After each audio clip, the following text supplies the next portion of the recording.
semuanya. Kami dari kelompok 9 mata kuliah Pancasila akan mempresentasikan hasil dari kerja kelompok kami. Selamat menyaksikan. Pancasila sebagai dasar negara Republik Indonesia. Yang pertama, pendahuluan. Pancasila sebagai dasar negara, ideologi negara, dan dasar filsafat negara. Mengatur organisasi negara, mekanisme penyelenggaraan negara, hubungan warga negara dengan negara. Nilai-nilai Pancasila, ketuhanan, kemanusiaan, persatuan, kerakyatan, dan keadilan sosial.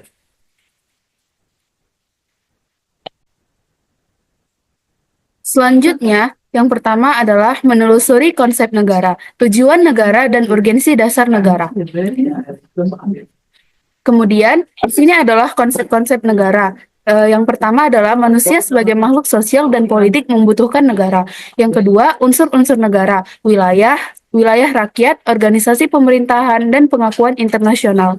Dan yang ketiga adalah definisi negara menurut para ahli, Aristoteles, Jane Bodin, Hugo de Groot, Brunschili, Hans Kelsen, Harold Lasky, dan Konsep tujuan negara, para pemikir seperti Shania, Machiavelli, dan Nietzsche memiliki berbagai teori mengenai tujuan negara. Namun bagi Indonesia, tujuan negara telah dirumuskan dengan jelas dalam pembukaan UUD 1945, yaitu untuk melindungi segenap bangsa dan tumpah darah Indonesia, mencerdaskan kehidupan bangsa dan mewujudkan kesejahteraan umum, serta berperan aktif dalam menciptakan perdamaian dunia yang berdasarkan kemerdekaan, perdamaian abadi, dan keadilan sosial. Urgensi dasar negara. Setiap negara memerlukan dasar negara sebagai landasan fundamental dalam menjalankan sistem pemerintahan. Pancasila sebagai dasar negara memiliki peran sebagai norma dasar yang bersifat tetap dan menjadi sumber hukum tertinggi di Indonesia. Dalam teori hukum, dasar negara sering disebut sebagai Grundnormstatudie atau filosofi Gonslag, yang berarti pedoman utama dalam pembentukan peraturan dan kebijakan negara. Selanjutnya, sebagai dasar negara, Pancasila menjadi puncak dalam peraturan perundang-undangan di Indonesia. Susunan peraturan hukum di Indonesia terdiri dari yang pertama, Undang-Undang Dasar 1945. Yang kedua, Ketetapan Majelis Permusyawaratan Rakyat atau MPR. Yang ketiga, Undang-Undang atau Peraturan. Yang keempat, Pemerintah Pengganti Undang-Undang atau Perpu. Yang kelima, Peraturan Pemerintah atau PP.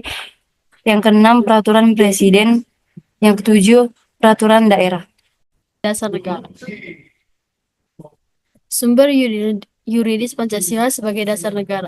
Secara yuridis, ketatanegaraan Pancasila merupakan dasar negara Republik Indonesia sebagaimana terdapat pada pembukaan Undang-Undang Dasar Negara Republik Indonesia tahun 1945 yang melalui Undang-Undang Dasar Negara Republik Indonesia tahun 1945 sebagai payung hukum. Pancasila perlu diaktualisasikan agar dalam praktik berdemokrasinya tidak kehilangan arah dan dapat meredam konflik yang tidak produktif.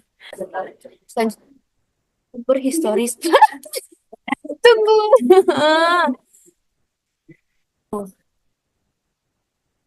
Yang kedua, sumber historis Pancasila sebagai dasar.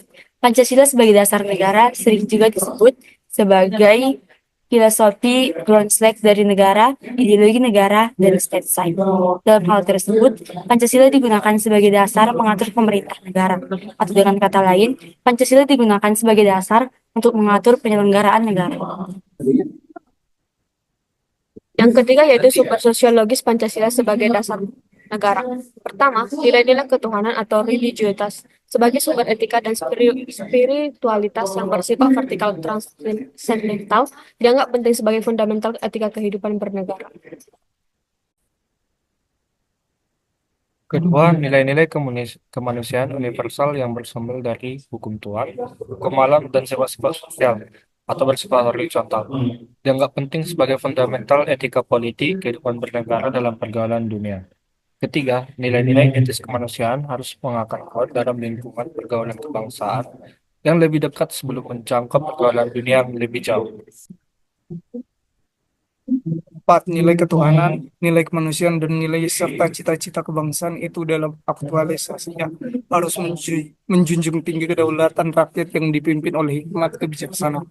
Kelima, nilai ketuhanan, nilai kemanusiaan, nilai dan cita kebangsaan serta demokrasi permusyawaratan itu memperoleh artinya sejauh dalam mewujudkan keadilan sosial.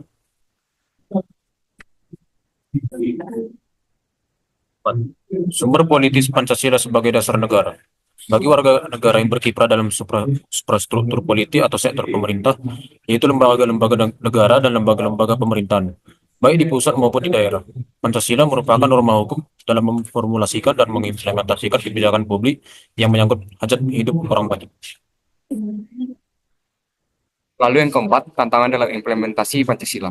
Ada beberapa tantangan dalam implementasi Pancasila, baik itu dalam aspek individu maupun dalam aspek sosial. Yang pertama itu ada pengaruh dari globalisasi.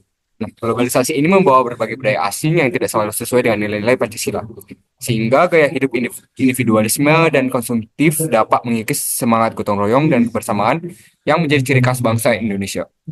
Lalu, pengaruh globalisasi juga dapat menyebabkan informasi yang mudah diakses dari internet dapat mempengaruhi pola pikir masyarakat dan kadang bertentangan dengan nilai-nilai Pancasila.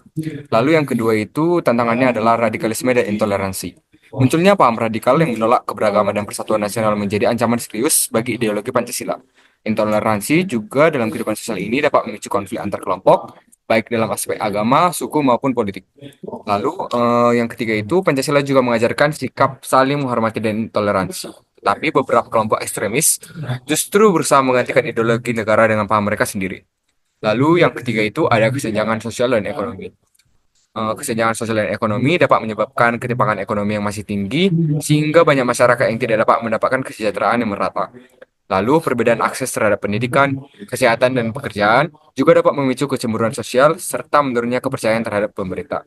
Lalu, ini juga berhubungan dengan sila kelima Pancasila, yaitu keadilan sosial bagi seluruh rakyat Indonesia belum sepenuhnya terwujud karena masih banyak masyarakat yang hidup di bawah garis kemiskinan. Lalu yang tantangan terakhir itu adalah penyimpangan dalam praktik demokrasi. Demokrasi yang seharusnya berjalan berdasarkan musyawarah dan kebijaksanaan sering disalahgunakan oleh pihak tertentu. Korupsi, politik uang, dan nepotisme menjadi hambatan besar dalam menciptakan pemerintahan yang jujur dan adil. Banyak pemimpin dan pejabat negara juga yang hanya mementingkan kepentingan pribadi ataupun golongan dibandingkan dengan kesejahteraan rakyat. Jadi, setiap tantangan ini harus diatasi dengan memperkuat kembali pemahaman dan pengamalan nilai-nilai Pancasila dalam kehidupan sehari-hari, baik oleh pemerintah maupun masyarakat.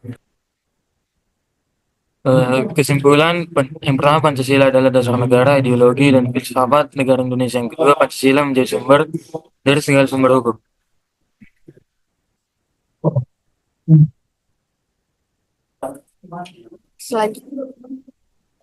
Selanjutnya adalah Pancasila memandu tujuan negara dan pemerintahan. Kemudian Pancasila memiliki dasar historis, yuridis, sosiologis, dan politis.